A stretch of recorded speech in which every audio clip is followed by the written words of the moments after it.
in Instagram. Tamika, can you tell me, Hello, my name is Sandra, and welcome to my channel From Black to Legacy.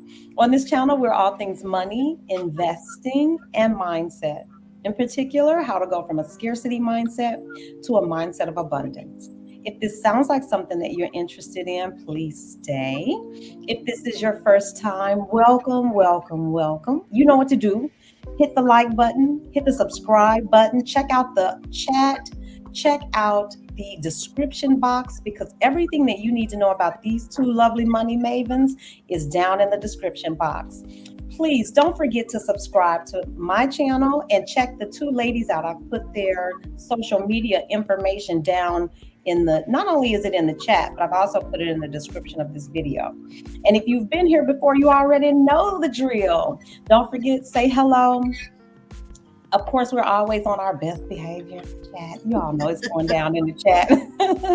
So without further ado, ladies, are you all okay? Is everybody okay? Do you need anything? All right. So folks in the chat, you all get your snacks, get your cocktails, whatever it is that you do that makes you comfortable, do that. That's the kind of atmosphere we're trying to set here. This isn't very, we're not trying to be too formal. I was just telling Allison before we went live, hey, we are here to help.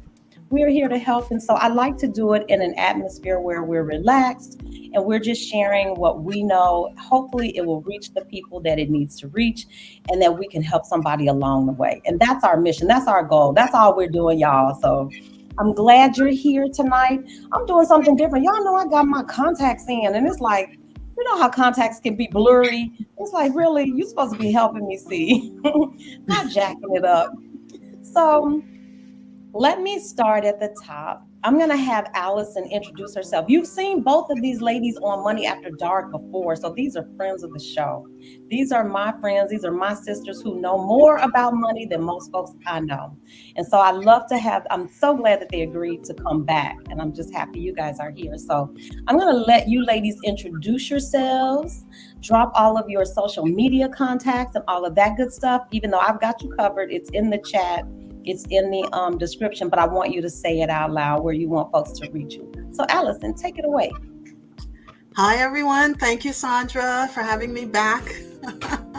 I mean, I miss you because you're all the way in Thailand, but, it's nice to be face-to-face with you. Yeah. So my name is Allison Thompson, and I am the founder of Know Before You Go. I am a financial coach and educator. I've worked in the financial industry. I worked in the financial industry for 14 plus years, seen a lot of stuff.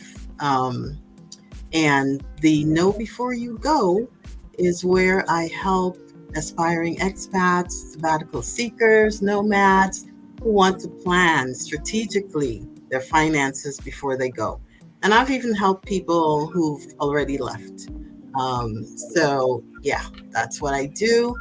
My main thing is financial education because I think it's really important for us to know what's going on. Oh, my social media. Guys, forgive me. I'm really not great at social media. I just feel like I don't have the time. So you can find me on Instagram at Asset Maven. But I have some educational posts up there, but please give me a chance. I need to catch up. Thank you, Allison. Allison is so modest, you all. She is so modest. If you want to go over there and check out her Instagram, I'm telling you some good stuff that's posted there. Allison, am I mistaken? But did I see some stuff for children too? Did you post some stuff for kids? It's like education, financial education for younger people? I may have. I don't remember.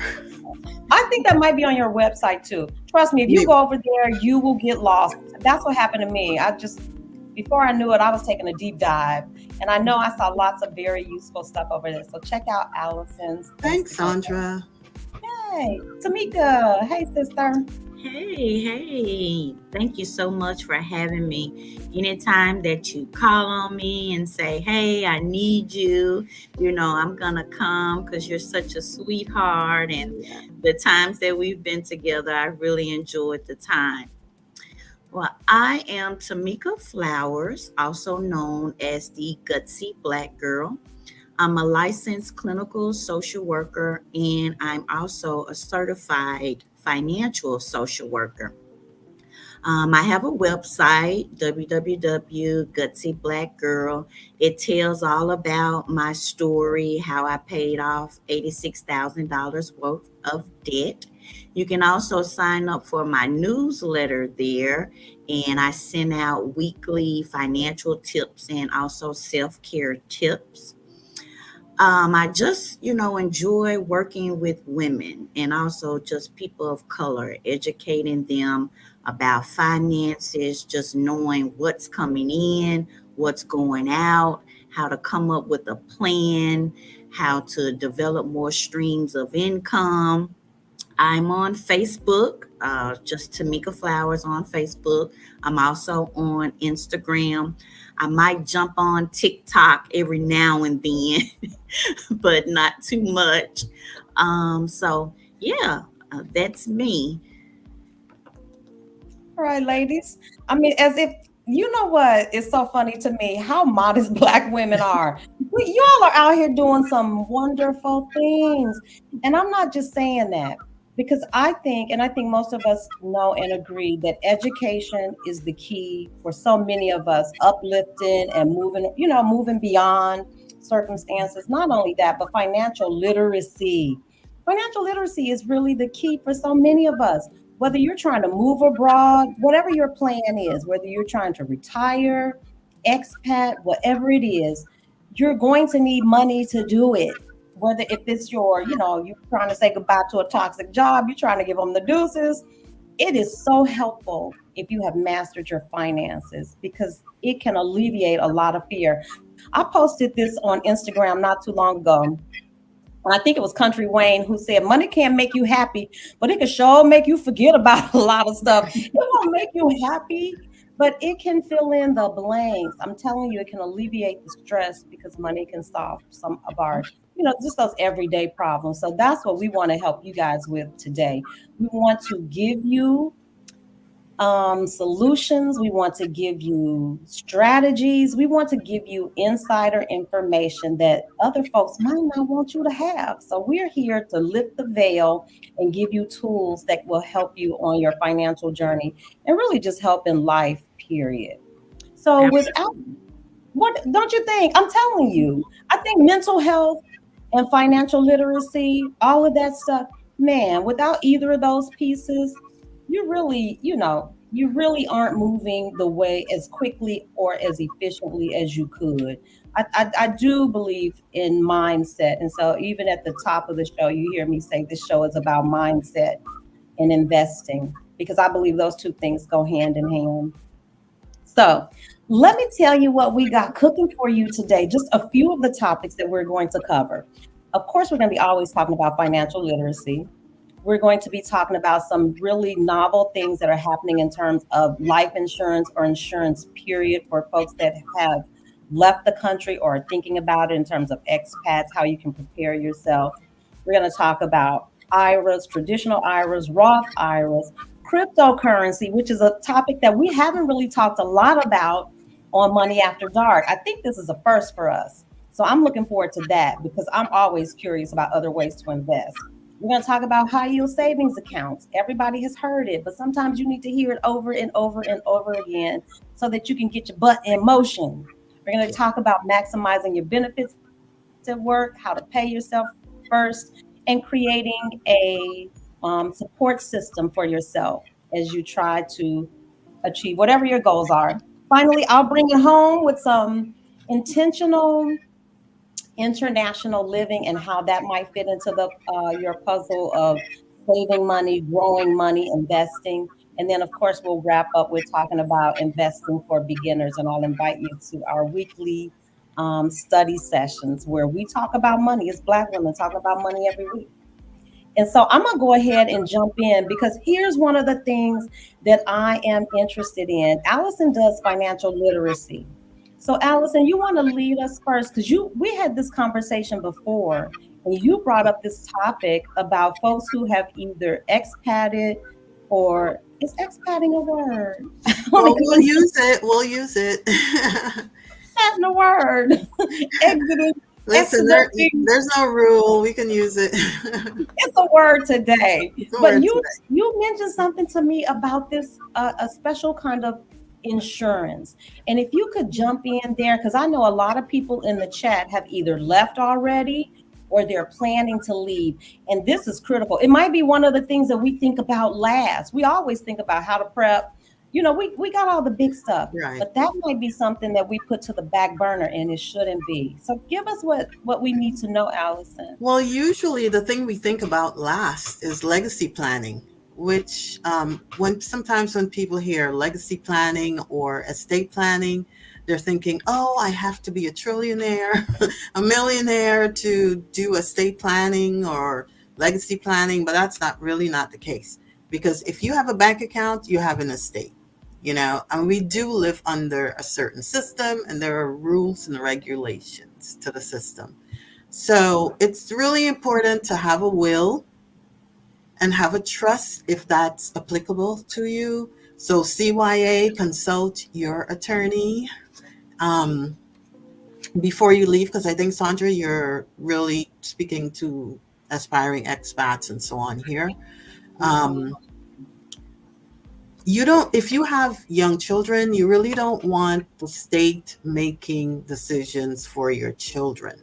So it's important that you have a will, that you name someone as a guardian, just in case of anything. If you're married, make sure, that is all stated in there. So it's the children will, won't have any problem. The spouse won't have any problem in that regard. But if you are a single parent, and there is no other parent, you want to make sure you've named a guardian, someone that, you really don't want the court to come in and say, hey, well, we think this person is the best person for your kids to be with, or, handle any type of financial legacy that you've left for your kids that you've put aside or anything like that. You want to be in control. You want to be in control of what happens. And of course, there's so many other areas that you need to, have a will for. What happens to your property if you own property, whether it's cryptocurrency or a house, a home, whatever it is. And then if you need a trust, your attorney or your financial advisor or your financial coach should be able to let you know if that's advisable for you. That's important too, as far as the trust is, as far as protecting your wealth, protecting what you have, and protecting it for yourself as well as the people that you care for, your beneficiaries and so on. So with the aspect of legacy planning for expats, now, some people will say, hey, I'm leaving. I don't ever want to set foot in this country again. These are things that we need to think about. Would I want to come back? Because it's not, if we're going to go, if we're going to pass, it's like when we're going to pass, none of us is getting out of here scot-free. So think about, these are things to think about. What would you want to happen? What would your wishes be? There are very few companies out there that provide concierge type final plan, and it includes a life insurance policy as well as an advisor who's going to be a liaison between your family to help make arrangements. There's repatriation of your body. I know this is not the happiest of topics, but believe me, it's necessary. Allison, that's the part I wanted you to get to, because it's the part nobody wants to talk about. Nobody wants to talk about what if something happens to you. right. You are on foreign soil. We don't Right. want to talk about that girl when we sitting at the beach with a Mai Tai. So do it before you get there. So when you're sitting on the beach, I mean, you are just free, Yeah. Because believe you me, when you take care of these things, it's like a load lifted off of it's nothing that you have to think about ever again. You've said it, you've done it. It's that your family is going to be okay, you're going to be okay, your wishes are going to be respected. It's a relief, and whether or not you want to be repatriated back, still think of these things. Well, if you don't, well, what do you do then? Investigate, what the possibilities are in your new location, and so on and so forth. Leave plans with a trusted friend or family member, like, this is what I would like, here's where this account is to handle these situations, and so on and so forth. Yeah. You all, I have seen some things happening out here in the world. I've been out 3 years. You just don't think that anything is going to happen to you. I have seen people get into accidents on motorcycles. I've seen people get into accidents zip lining and all kinds of crazy things that you would be like, what? That happened? Yes. And then it's too late once the thing has already, it's not too late, but it's not the ideal time once the thing has already happened. And I know I want to be considerate. I have 2 adult children and I don't want them stressing. They already stress enough that their 60-year-old mama's out in the world just floating about. And so I don't want them worried about, well, what happens if? And so I think the planning isn't just for our peace of mind, but it is for your family members too. Tamika, you were going to say something? Yeah, I guess I was, because, that's a very interesting topic. And I guess maybe people that's the first time hearing it or things like that. So what you're saying is to have something in place for what you want done with your body, right? If something happens and you're out of the country and, Period. Okay. Mm-hmm. Absolutely. It's something to think about, because I don't know. I mean, I'm encouraging young people, middle-aged people, old people. I'm encouraging everybody. If you have the opportunity to leave the US and just travel, that's a good thing. Travel has changed my life for the better. I mean, in so many ways. That's a whole show in itself. Mm-hmm. But we don't want to just focus on the beauty of it all. That's going to happen. And I think so many times when we hear folks talk about the planning, we talk about how to get you a digital mailbox. We talk about what credit card to take. We talk about, who has the best climate. We talk about all that stuff, but we rarely talk about what do you need to do in the event that something beautiful that is not so beautiful happens. How do you handle that? And when is the right time to do it? And like Allison said, now is the time in the planning phase. These women here are planners. They haven't gotten to where they are by happenstance. They are planners. And I think planning is the key. Absolutely. Allison, do you have, I can say this, you all know I use safety wings, and there is a portion of that policy that talks about repatriation. That's why it was so heavy on my mind too, because I saw it in my own policy and I was like, yes. So I have forwarded that information to my kids so that they know what to do. If something happens to your mother, then here's where everything is. You know what to do. You know who to call.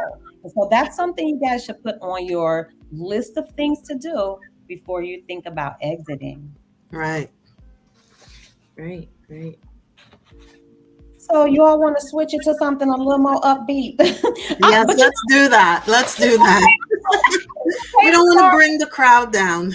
Yeah, it's okay though to start with the end where you want this thing to have a beautiful experience, period. And so sometimes, we got to do it all. We got to look at all the good and all the not so good. And like I said, once you've done it, it's like you feel lighter. Mm-hmm. It's a weight off. So all experiences can be even more beautiful, right? Yeah. Tamika and I, before we were doing the planning, Tamika brought up something that I didn't necessarily have in place, which is Tamika said you need to create a support system. And I think this plays beautifully into who is a part of your support team.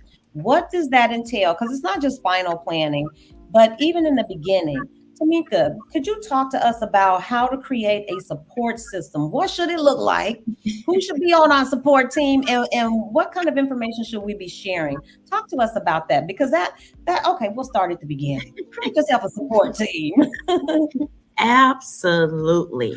And what I found out when I was doing mental health therapy, that a lot of people got caught up with biological family as a support system. They will get overwhelmed, they will have grief, and they would talk about a lot of not having biological family. But what, I would have to remind them, and what I tell people all the time, it doesn't have to be biological family. Your support system can be a little bit of everything and a little bit of everybody. It can be that neighbor down the street, Miss Rose, who always comes by to check on you, or you go by to check on her. It can be one of these lovely ladies that's in community with us. It can be a coworker. It could be your animal that you love. Any type of support system. I've heard on one of these talks, like when you go over and you're in another country, who are you putting down for that emergency contact? Just say that you have small children and you're working or you're not available, and you need someone to go and check them out because they've gotten sick, or they need to run a lunch or something up there to your child. You never know when you're going to have some type of crisis, or when you're going to need someone. You might be on the side of the road. AAA is not available. There's always some type of crisis, some type of an emergency situation that can come up. So we all need that support system. Even if you're having a mental health crisis, you're just having a day when you're down and you're sad, or you just need someone to bounce something off of. Who is that person that you can just pick up the phone and shoot a text to, or that you can call? We always think about that financial support system, and that's great to have in place, but you also want just an overall support system altogether, whether it's for your mental health, whether it's for your finances, if it's an emergency thing, if it's someone to come over and dog sit for you, to watch your home, something in place, some type of plan, some kind of support system, because you won't be able to do all of this on your own. And it's really critical when you're out of the country. You all, for me, it could be something like how to handle mail. What happens if a check comes? Like, I have a traveling mailbox, but still, when a check comes, I don't want those people handling my checks. I want somebody that I trust on the other side that is still in the US that can handle that kind of business for me. And here's what I have found. Black women, we are hyper, not all of us, but we're hyper independent. It's like, I got it. I'm used to doing it. And we don't really think. It's a second thought. And I'm talking about myself. I didn't think about that before I left. I just assumed that, okay, I got 2 kids, but my kids are not always available to do and handle everything. So I have had to expand my support team to include my brothers. And other people that I trust, that if something comes up, I can at least put a call in and they can start working on the ground. So this is not, I honestly think this is the place where you should start. Once you've decided that you want to leave and you're putting things in motion, don't forget that, because trying to create it backwards, which is what I did, like once I got here and something came up, now I'm trying to scramble to see who can do this for me, when I could have taken care of that before I even got on the plane. And so, Tamika, when you brought that up, I was like, yes, put that on the list.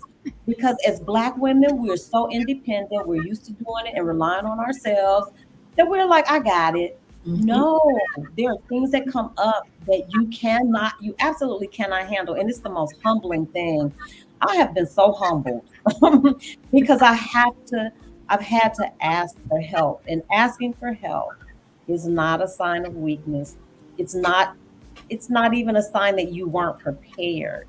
It's just natural. Things happen. And I think as Black women, we need to put into practice asking others for help. Mhm. Tamika, are there any things that we should be planning for? What else can we put when we're talking about putting our support team together? We know the who, but what are some of the things we might want to prepare them for? Well, I know with my business that I own, Gutsy Black Girl, when I was putting it into place, I know, if I want to have that company to continue to function here, I had to ask one of my family members. I said, hey, whenever I choose to move overseas, will you allow me to use your address? So that person, I have them down as their address, my American address. That's where my business will function under that address. That's where my mail will go. That will continue to be my US address. Like things we, don't think about.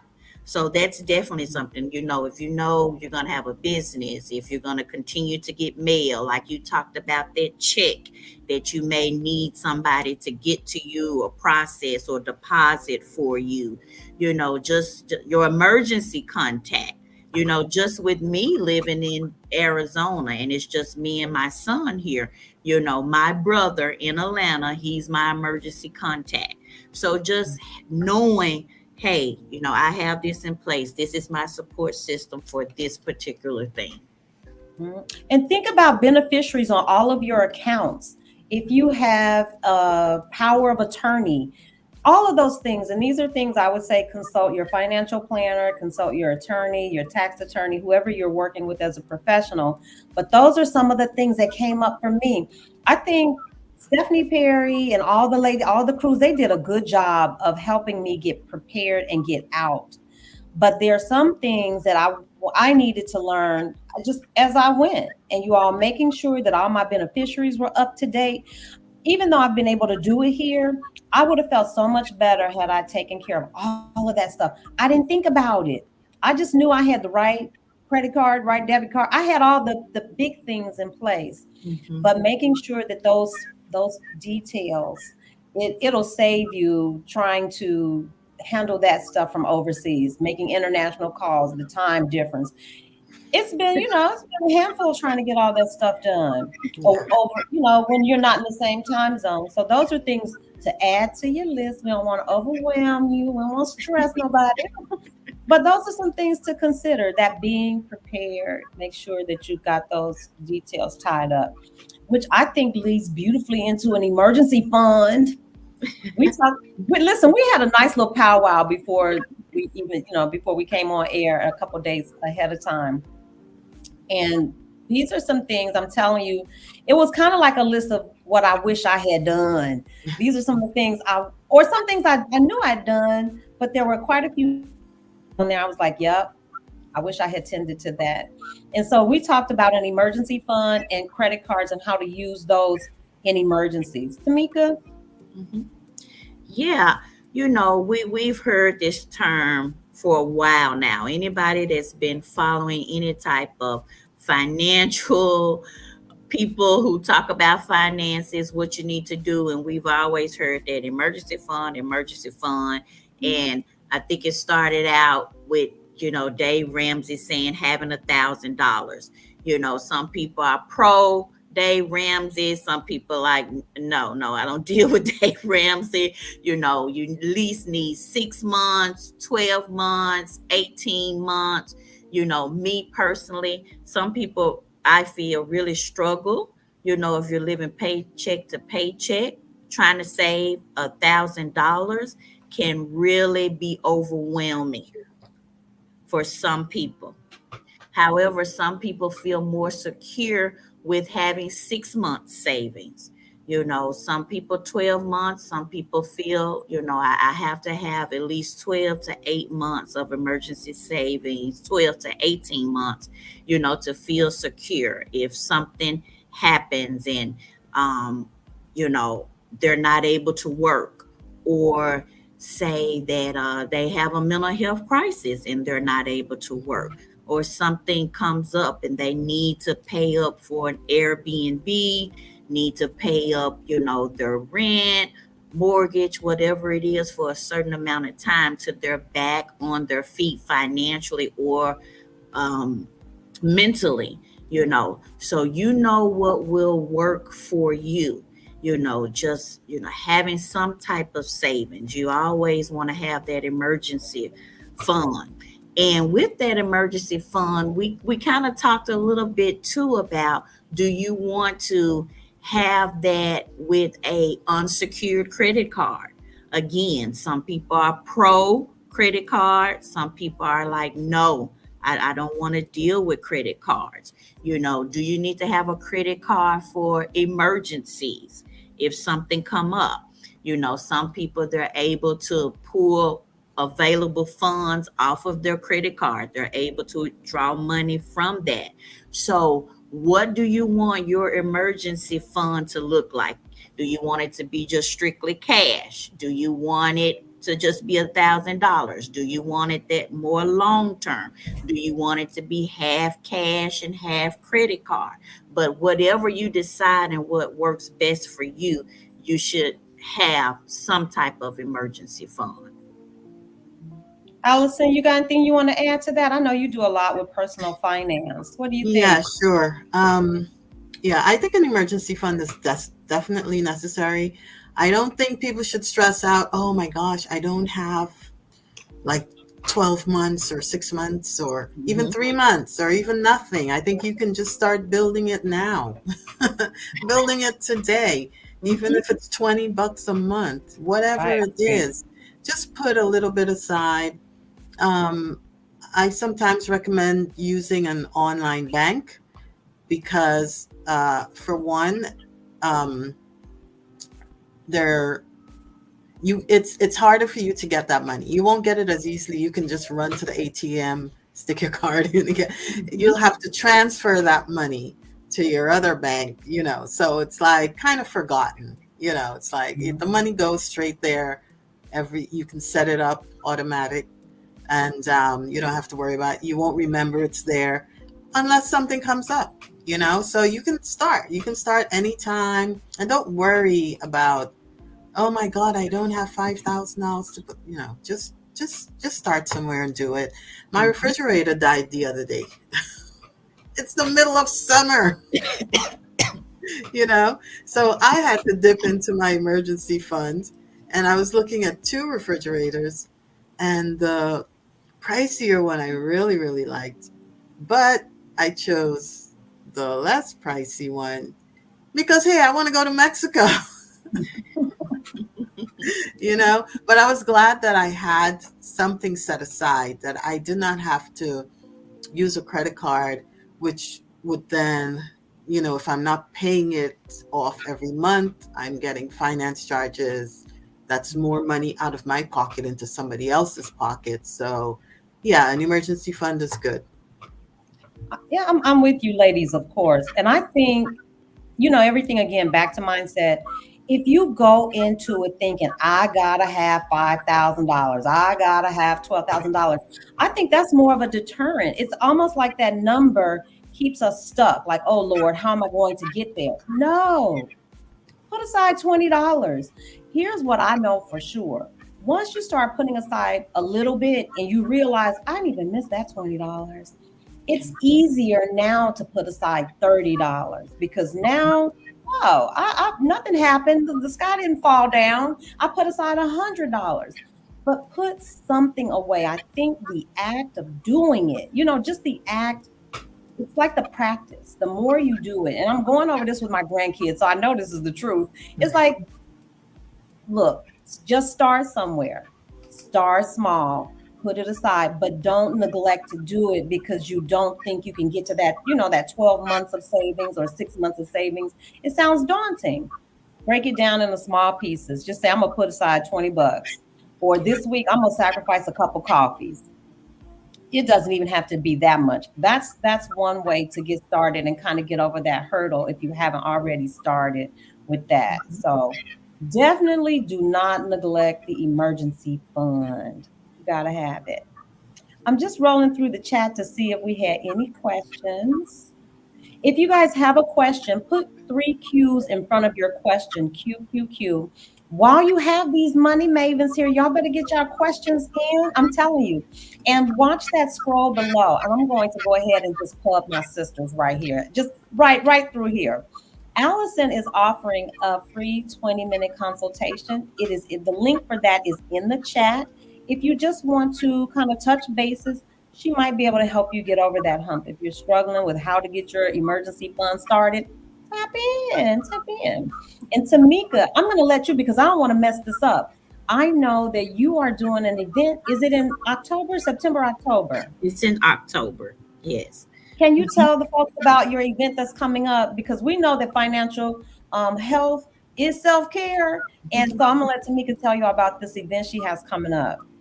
Yeah, I do a workshop. It's virtual, so totally online, and it's an hour. This will be my third time doing the workshop. It's very, a lot of people really requested and like for me to do it. So again, I'm doing it for a third time. And the name of the workshop is Financial Wealth is Self-Care. So I talk about various aspects of finances, how it leads to your self-care. I talk about the top side hustles that people do. I talk about free resources in the community that you can tap into that people don't know about.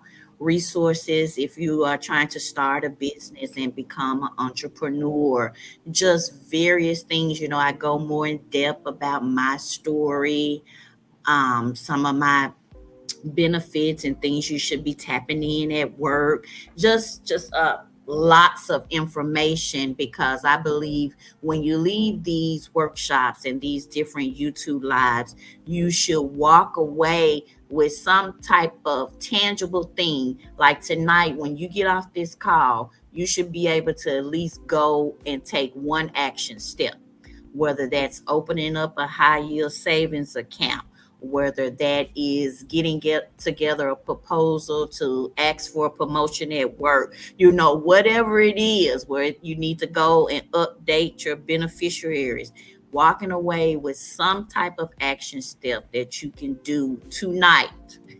Mm-hmm. So just a lot of information I give out in that workshop.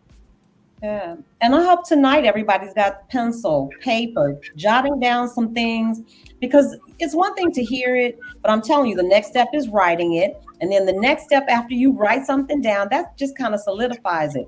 The next step is then enacting just one or two. You can't do it all at once, but just one or two things. Here's a question from the chat. It says, what are some examples of non-traditional bank accounts? I believe you said something about online accounts. Anybody want to tackle that? Yeah, I said, sometimes I advise people to use an online bank account to store their emergency fund, because it's not so easy to just run to the ATM and pull that money out right away. It's going to take you a little bit of time, probably faster now. It used to be a day or two. It's probably like in today's digital age, I'm sure it's much faster now.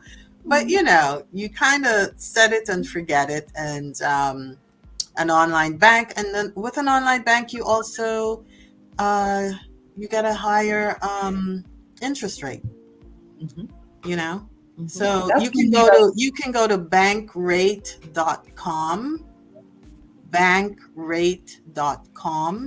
and check out, just type in top 5 online banks or, something like that. And you can look at the banks that are recommended on there. Bankrate.com? Yeah. Got it.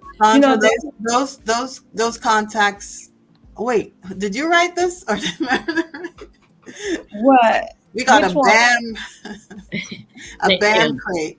rate.com. Oh, that's me. That's me with my no contact habit. So, listen, it's bank, rate, rate.com.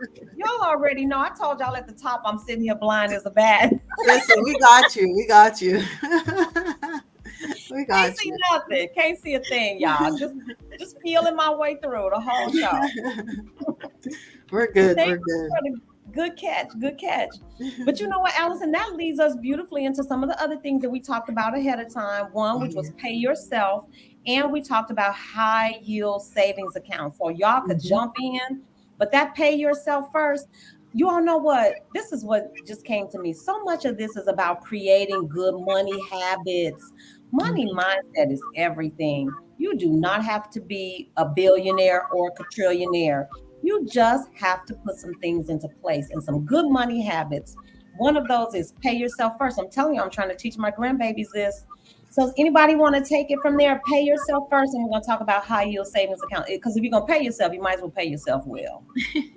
Absolutely. That I am a firm believer in paying yourself first. There's no reason that you should be working 40 hours, 80 hours, 60 hours, and you don't see any of that money. It's soon you should have something already set up, or even if you just pull money from, your pay stub, or even just have it coming out already before you even see your net pay. Just already know, okay, every time when you're setting up your direct deposit, it asks you can have money going up into 5 different places or banks or however you want to do it. And again, like you talked about earlier, if it's nothing but $10 or $20, you want to pay yourself first. And if you get into the habit of doing that, and it's been going on for so long, you don't miss that money.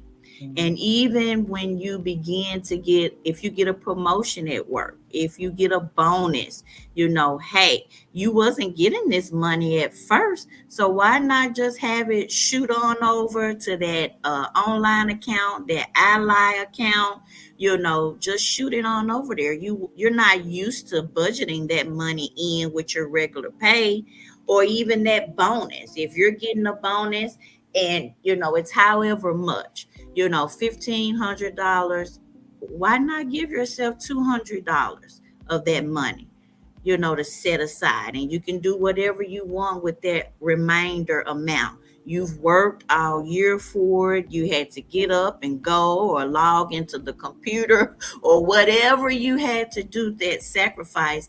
Why not pay yourself first and get some of your own money? And I don't know about you guys, but when I automate something and I take myself out of the equation, it happens more seamlessly. When I just say automatically tell my money ahead of time, this is where you're going to go. That's how I have mine set up. Mine is automatically set up to go into whatever investment account, whatever brokerage account. I don't have to think about it. It is not uncommon for my phone to go ding, ding, ding. And I'm like, oh, okay. That money just went to where it's supposed to go. I don't have to do it, because if it's up to me and I'm choosing between, let me see, I'm going to do this or I'm going to put this, I might choose to do the thing other than, it's just human nature. I might choose to go have the delicious dinner or go have the cocktails instead of putting that money away. Now I'm out of the equation. That's what works for me. I know. Don't make me choose. Don't make me choose between a rooftop, and doing something responsible, because sometimes it's rosé all day. Sometimes that's gonna happen. And so rather than rely on myself, and it's not that I don't trust myself, because I do, I'm going to do it. But I'm telling you, automating it, man, now you really, and I'm telling you, and I will say this too, I know this has helped me. I don't make it a big old lump sum. Like, I'm not automating $1,000 come out. The amount is so manageable, and it is so, I don't even miss it. I've made it so that it's an amount that I don't miss at intervals. So every week there's $50 that goes to, you all know, I've told this before, BTI is an ETF that I like. So every week $50 goes in. I'm not missing that $50. I swear to you, that phone didn't ding, I could almost forget about it. And so make it something that's manageable, make it something that's automated. And I'm telling you, you will thank yourself later when you look over and you're like, man, I got $6,000 sitting over there. We're doing okay. So I love that pay yourself first. And you can do it in any number of ways. I like to put mine in my brokerage account, but we also mentioned high yield savings accounts. Anybody want to talk about high yield savings? What's the rate now? What is about the average rate, or what should they be looking for as a rate in a high yield savings account? I know I've been noticing maybe 4 point something. 4.0. Yeah, I've noticed that credit unions are giving a good rate. One in my city is giving 5. So, and you can also find this on bankrate.com. Top 5, top 10 high yield savings accounts. Now I know lately within a week or so, and this changed often sometimes too, but I've heard Ally, Discover, and Betterment. Yes. Let me put that in the chat. Ally is ALY. ALLY. Ally, what was the other one? Betterment. BETTERMENT. And what was the final one? And Discover. Discover, DISCOVER. And so those have decent high yield savings accounts? At least 4.0. Because, just when you get a chance, go look at just your regular checking or savings account that you have at a regular bank. You're not so earning anything on your money. Yeah. Money might as well just be sitting because inflation is eating that up. It's not helping at all. That money should be working. That money should be working. And there's so many places you can put it. We're just offering you some suggestions. Definitely a high yield savings account is a better choice than having it just sit in your checking account or your savings account where you're earning maybe, if you're lucky, 0.5% or 1%, definitely not more than 2%. Even if you have a brokerage account, putting it into something safe, if there's such a thing as a safe investment, but there are things that are tried and true, ETFs. And I won't get into it, but find some way so that your money is working while you're sleeping. I'm telling you, there's nothing like opening up your checking account and you got $25 more in it and you didn't do anything but let the money sit. That's a bonus, sis. We're sleeping on that money. That's just free money. That's how money works. When you hear people say my money is working for me, that's what we're talking about. The money's making money. You didn't have to do anything. You didn't have to put on no clothes. You didn't have to talk to anybody. The money is doing what it does in the bank. So do not neglect any of those avenues for making your money work. So we talked about paying yourself first and then some different ways that you can pay yourself. I love that website. Allison, tell us one more time where they can go and check. Bankrate.com. Okay, bankrate.com. Let me make one correction before I said the credit union. That actually was a CD. So if you don't mind tying up your money for a little bit of time, it depends. Everybody's situation is different. Some CDs are getting a really good rate right now. Check out your banks. You can check that out on bankrate.com as well. Check out your banks, your credit unions, see what's happening with CDs. You have short-term CDs, you have longer-term CDs, could be a year, could be 3 years, could be 6 months, But the point is to put it someplace where it's working, and you want to know what the interest rate is. You want to know what your money is making, and you want to do it according to your risk tolerance. The risk I'm willing to take with my money to make money might not be the same risk that you're willing to take. You might want to use a CD. You might want to use a brokerage account where you're investing in the stock market, which is a little more volatile. But at any rate, don't let money sit. Lord knows I've done that, and I stopped kicking myself about it. But that you don't have to make those mistakes. We're here to help you guys, give you a little bit of guidance. Okay, so Yvette says Marcus Goldman Sachs has 4.4 to 5%. See, that's what they'd be going down in the chat, y'all. Check it out. Yeah, I'm telling you, because These are Black women. We're all trying to do the same thing, y'all. We're trying to advance. We're trying to work less.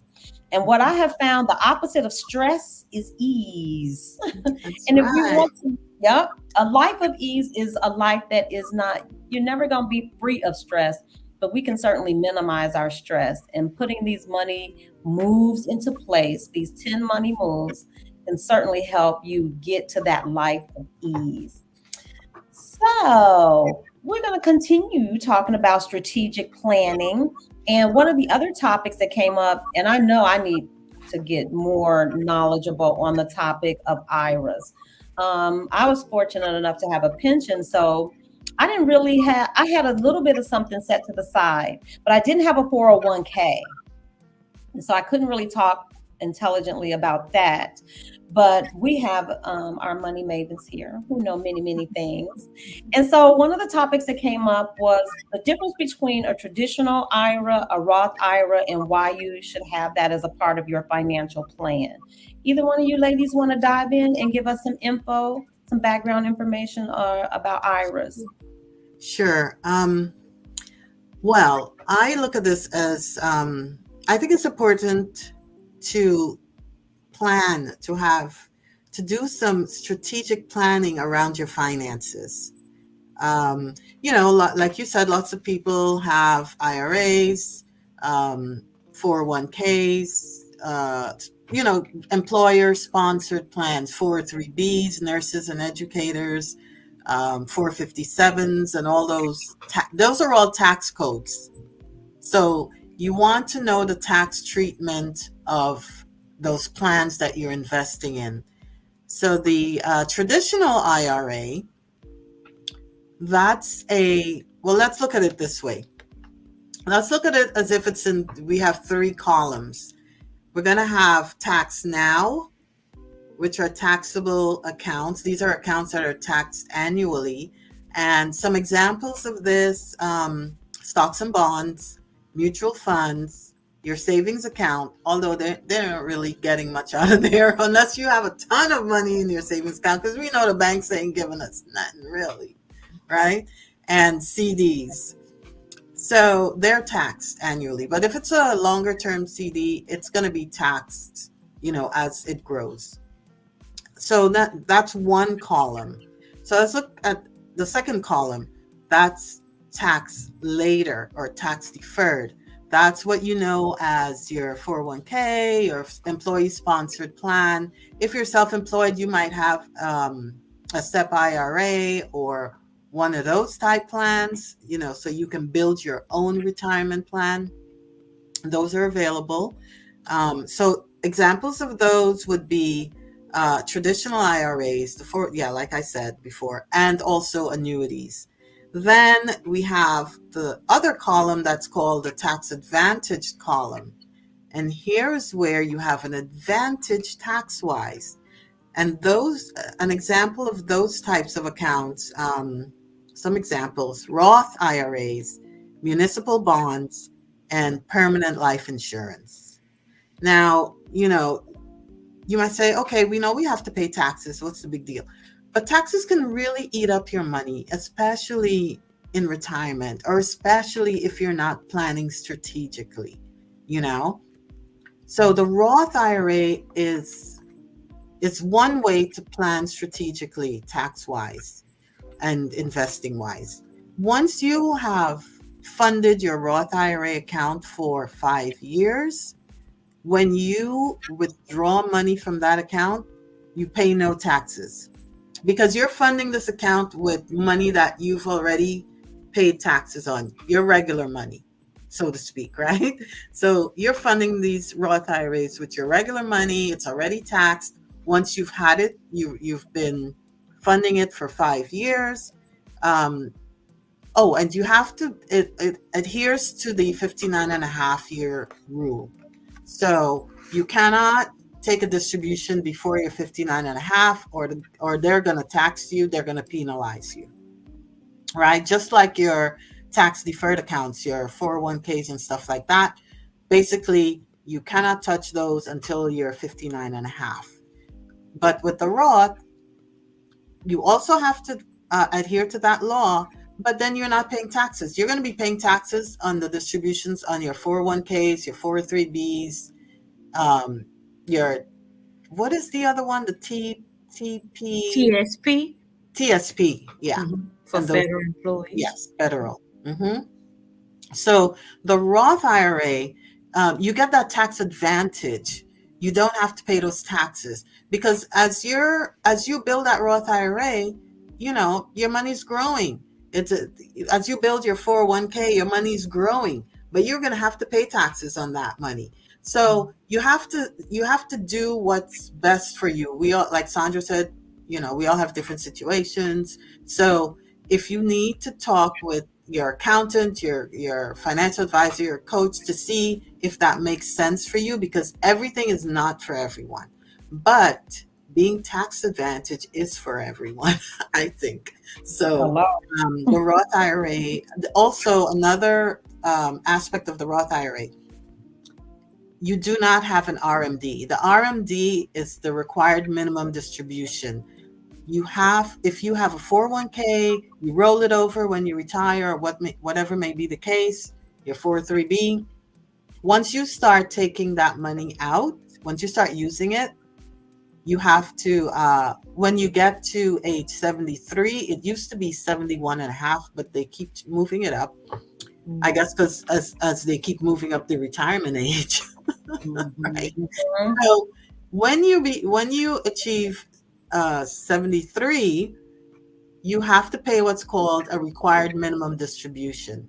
So that means that if you haven't touched those accounts, let's say you didn't need to, you can make it on your Social Security and that's fine, or whatever else, you haven't touched your IRAs or your rollovers and things like that. The government, the tax department is going to be like, hey, we need our money. We want our money. You're not touching this money, but we are going to make you touch it. And you have to pay us an RMD. You have to take out this amount of money. It's according to the amount that you have. Your financial company, whichever company is holding your funds, they're going to help you to figure out what is the amount that you need to pay every year or take out every year to satisfy the IRS. So that's called the required minimum distribution. With the Roth IRA, you don't have that. That does not apply, right? So, and with the Roth IRA, you should be working when you open that account. If you're not earning money, I'm not saying you have to be an employee. You can also be self-employed, but you need to be earning when you open that account. So sometimes you want to weigh it. Okay, I have my 401k. I have a Roth IRA. Which money am I going to use? What's my tax bracket? What do I need to do? Do I have any other deductions? All things to consider. Talk with your tax person, talk with your financial person to see what makes sense for you. How much should I really take out of my Roth instead of my rollover 401k, my IRA, or my annuity? Lots of people roll monies into annuities. One thing is, don't put your money in one place. Never put your money just in one spot, but do consider tax planning around your financial products, your financial plan.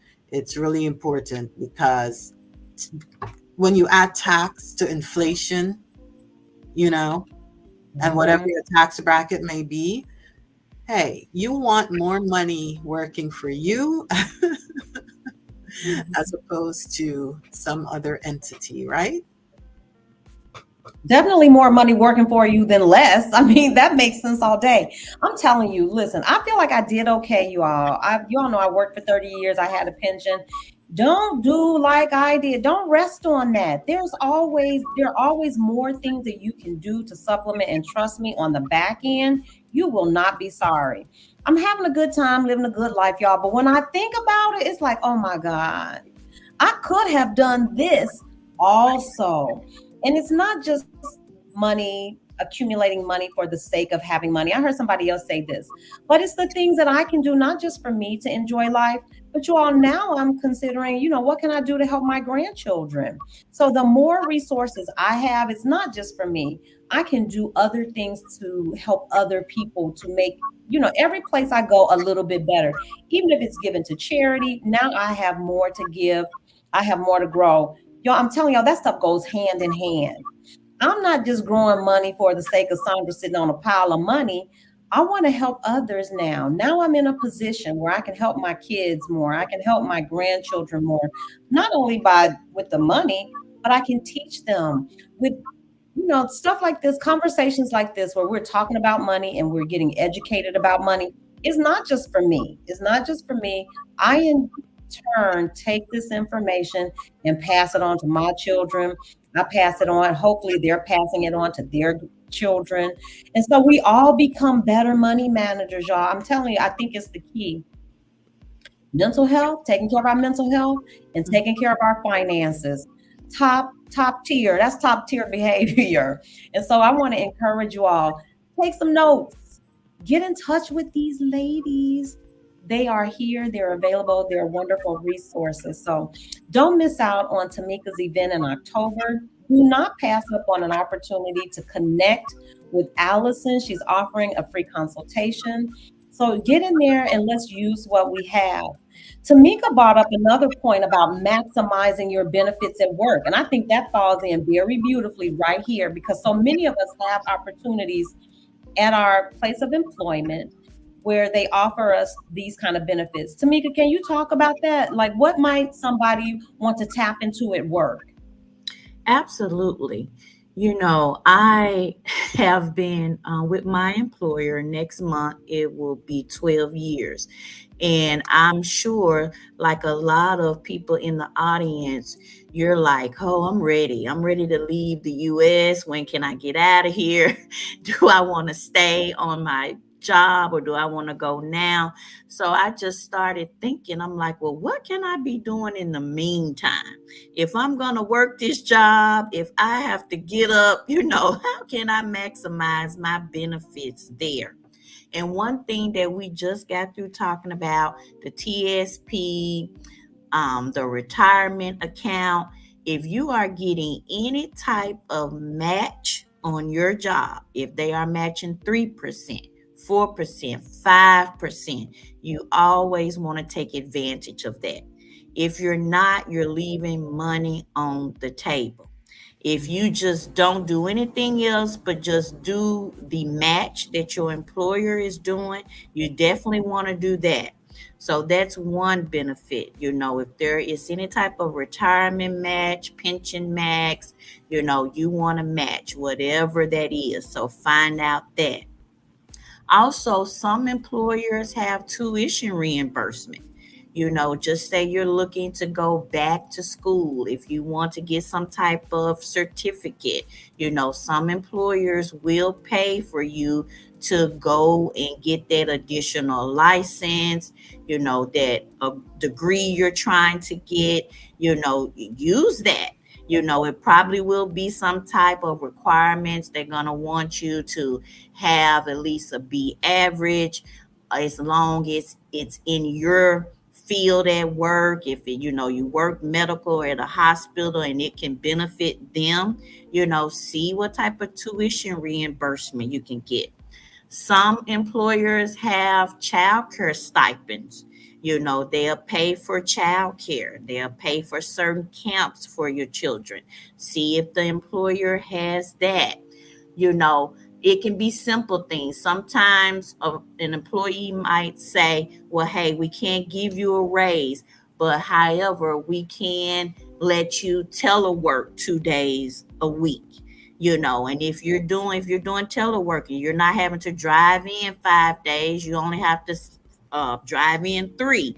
So that's saving money on gas, saving money on, having to pack a lunch or buy a lunch, parking, anything. They might offer you a hybrid schedule where you do 4 10s, and you work 2 days at home and 2 days going into the office.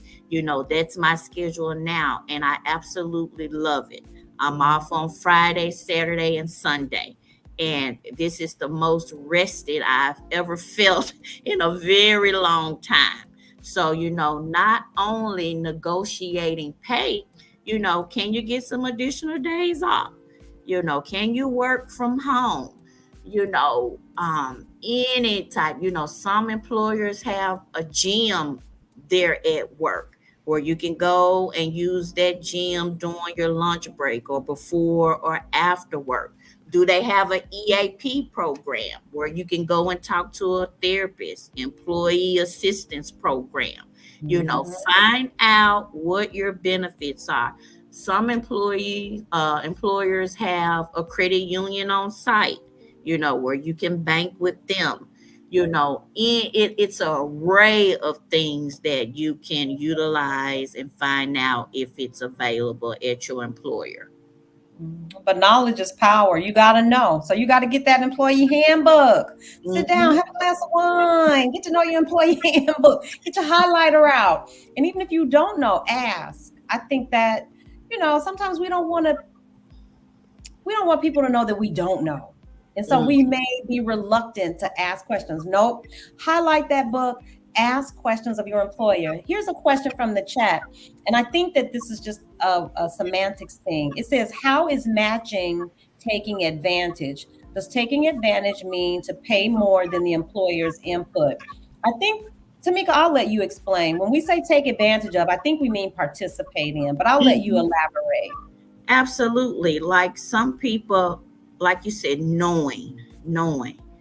If your employer is saying, hey, we're going to contribute $1 on the dollar.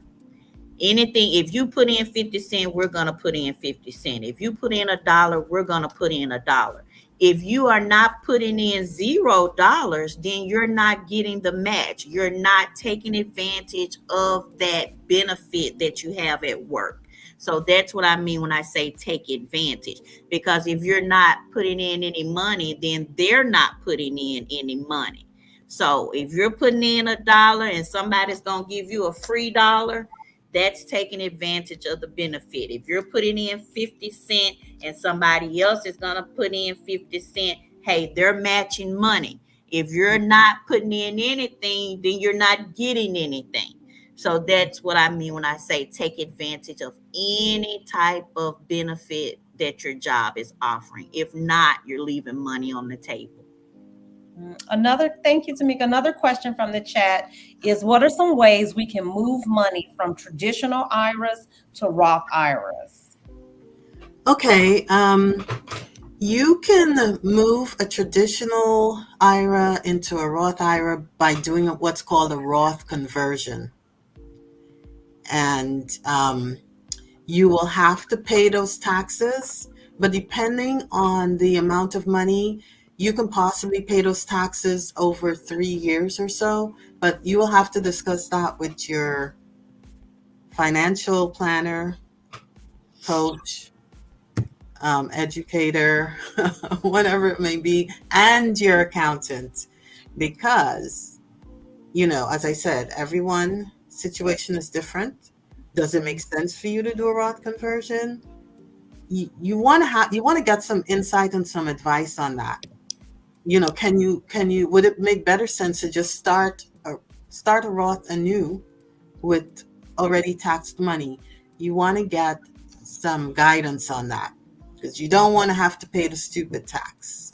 And when I say the stupid tax, I don't mean we're stupid. I just mean that we're just not aware, So yes, you can do a Roth conversion. Sounds good. And finally, listen, I think we covered quite a bit this evening, y'all. I don't even know. How long have we been here? Just a little bit over an hour. But we haven't even touched on cryptocurrency. And I know that some people have misgivings because you don't know about cryptocurrency, or I don't know. It's not something that I feel like I'm well versed in, even though I have a little bit of Bitcoin. It's not the bulk of where my money is. I just didn't want to get left out, and just in case the thing took off. I'm like, just in case, let me throw a few pennies over here at these big. Sandra, you had FOMO. But you know what? And I can tell you on this. I got to look at it again. It hasn't doubled. I want to say maybe 25%, 20% on that little investment. It wasn't a lot, but still, it's money that's working for me. I have more now than I had when I started it. And that's a win-win. I'm telling you, anytime money can sit somewhere and grow, I'm all about it. So, Allison, you brought up the cryptocurrency thing. Tell us what we should be on the lookout for, or what should be in at least our sphere, our cognition. What should we know about cryptocurrency in terms of how it help our financial goals? Okay, so I don't know in the audience who is very au fait with crypto or not, so I'm going to just speak generally to the crypto curious, and I'm just going to give a little background. So there's Bitcoin and there's crypto, but Bitcoin is crypto, right? So Bitcoin was created by someone, an entity, a group, no one seems to know, called Satoshi Nakamoto, right? So when you have a Bitcoin, and like when you have $1 and it's divided into cents, well, a Bitcoin is divided into Satoshis, right? So this Satoshi Nakamoto created Bitcoin after the 2008 financial crisis, and apparently he, them, whoever were very angry about how everybody got screwed in that crisis. So they wanted to create something supposedly that people can use that has no one controlling it. So there's no third party risk, right? So he created Bitcoin, and in doing so also created the blockchain database. Now, when Bitcoin started getting known to people outside of like the developers and the eggheads and stuff like that, and regular people started getting into it, you started hearing a lot of FUD from the financial companies and the government agencies, and so to speak. Like even Jamie Dimon, who's like the head of Chase, was threatening, saying that he's going to fire any of his people who invest in Bitcoin. Meanwhile, they were creating their own blockchain and investing in Bitcoin behind the scenes, right? And all these companies, if you look at it now they have a Bitcoin ETF or Bitcoin ETF and Ethereum ETFs, and they're all in there, and it's a whole thing. So it's a new industry and it's very volatile. This is not financial advice. I'm just saying, do your research, find some good people to listen to who talk about crypto, who know what they're talking about. You can buy a book called The Bitcoin Standard, and that's a very informative book about Bitcoin, not the entire cryptocurrency world. And besides Bitcoin and some other coins, you have shit coins, which are just terrible crypto projects that people come up with. They pump them, people get in, they get all excited. I'm going to make $1 million. It's going to go to the moon, and it's just a scam, really. It's just like people jump in, they're paying, the money goes up and up, and then all of a sudden the big red candle, right? Mm-hmm. Something happened, all the money's, you've lost all your money. So you have to be very careful. As in every industry, you have scammers, but do your research, keep learning. It's always keep learning, doing your research. And, you can decide whether you want to invest in crypto or not. Yeah. I don't know if there are any more, any other questions. Shitcoin is the perfect name. I don't Did know if you they're make that talking name about up? Bitcoin or they're talking about just the entire That's the industry. first time I ever heard somebody say shitcoin. Yeah. Yes. But I think that's pretty accurate because listen, now early on, you know, of course, you said fear of FOMO. I think I probably did have a little bit of FOMO because remember, I don't know if y'all remember this, but this was this whole conversation about 50 Cent had bought so much, he had bought some Bitcoin and looked up and then it was worth $50,000 or whatever it was. So I jumped in around that time. So I've been holding it for a while. So it's had time to grow. Yeah. But don't you all remember when Dogecoin, my brother and I bought Dogecoin, I'm ashamed to say, but this is back in the day, y'all, when I was even investing on Robinhood. So we have come a very long way, folks. And we're here to help you all so that you all don't fall for any of these scams. I couldn't even tell you where Dogecoin is right now. I think we wound up getting our money out before we lost, even though, you know, it wasn't a lot. I'm sure we put in a few $100s, but still, I think that's one of the shit coins. I don't know. Don't quote me. Is Dogecoin even still right? That's a meme coin, and it was supposed to be like a joke coin, like, you know, like a meme, like a joke, and people loved it, and then Elon Musk started loving it, and he started pumping it, and then everybody got into it, and it went to the moon, and you know the rest of the story. It's still around. I wonder if he said something tomorrow, if he said like Tesla is taking Doge or something like that, what's going to happen? It's going to explode again? You never know, right? Mm-hmm. Yeah, I say proceed with caution. Yes. But there's mm-hmm. just one. There's so there was no regulation around the cryptocurrency space much because this was kind of supposed to be like sort of a rebellion type thing, that we want our privacy, we want ownership of our assets. We don't want to be put in a position where we have third party risk, right? So in the beginning, it really was the wild west. Now there's more regulation coming into the space, and a lot of people don't like it because a lot of people want the freedom. They're willing to take the risk, and they're willing to, they feel that, hey, I'm an adult, I'm mature enough to know, hey, this is a risk I'm taking, I can lose it, whatever. They're willing to take the risk, and people are there's a part of the crypto community that's very against regulation, and then there are those that want regulation, right? They want it to be more like the traditional system that we know. So sometimes I feel you might get to a place where you might, if you're investing in crypto, where you might make a choice. Am I going to be on the more regulation side, or I want to be free side kind of things, you know? So I just wanted to point that out. But you know what? I think for me, I think making sure that whatever you're investing, because when we're talking about investing, there's inherent risk. Mm-hmm. And it's that you're investing something that if all hell breaks loose, you're okay with either losing a portion of that money or, you know, a significant amount. So that's why my position in Bitcoin is such a small position, because, you know, I'm not prepared financially to lose money, you know, on an investment where I could have put that money maybe in a bond, a CD, a high yield savings account. Those things are way less risky, but you don't want to miss out on an opportunity. So I say size your investments so that you can sleep at night.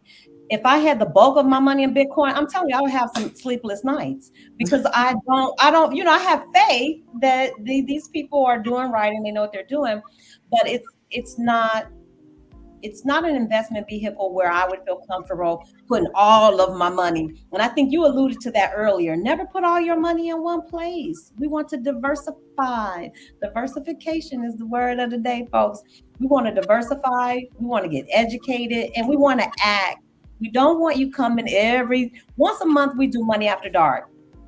We try to make these shows as informative and as helpful as possible, but you got to move your feet. So you got to do some of the things. So if you don't do everything that we talked about tonight, pick one or two of the things. Maybe start working on your emergency fund. Maybe start to put into place your support system. These are all things that don't cost you an arm and a leg to do. You can get those enacted, but now you are 2 or 3 steps up the board. You are getting there. I think financial literacy, planning, and all that stuff is a work in progress. It's never over because you can always improve. You can always tweak. You can always fine tune your financial plan for your life. And so we are here to encourage you. If you haven't thought about those 10 things that we talked about, look at it, roll this back, watch it again, pick 2 or 3 things and get those in place. And then next month, maybe put another thing in place, maybe start to max out your benefits at work. We have one question, and I'm curious about this one because we've been talking about this in our learning community. And so maybe you ladies can shed some light on this question. It says, if you are retired, but you own your own business, can you still open a Roth IRA? Would the income that's generated from your business be considered earned income and qualify you for a Roth IRA? Absolutely. Sure. Yes, you can. Yeah. We've been going round and around about it, but I think, see, if you don't know that, I didn't know that. And Yvette posed the question, but she also brought that up in our learning community. And so we have been kicking around this idea because I got something to share with you all. Did you all know? I just read this article and I'm going to switch to it real quick. Let me see if I can share it with you all.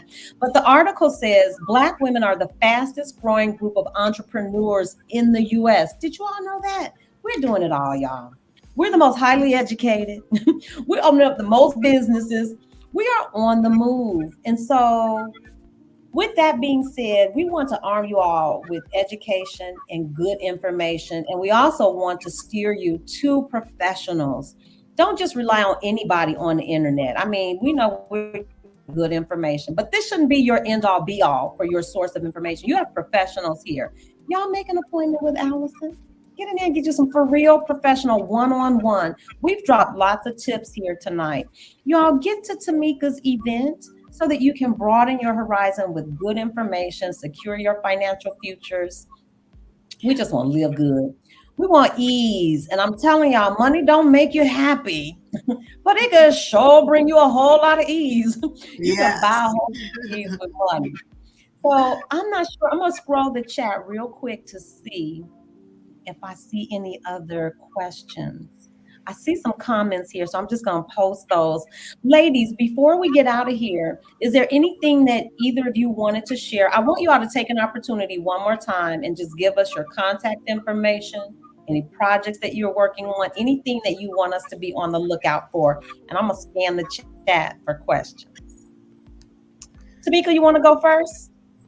Yeah, I can. I introduced myself in the beginning of the live.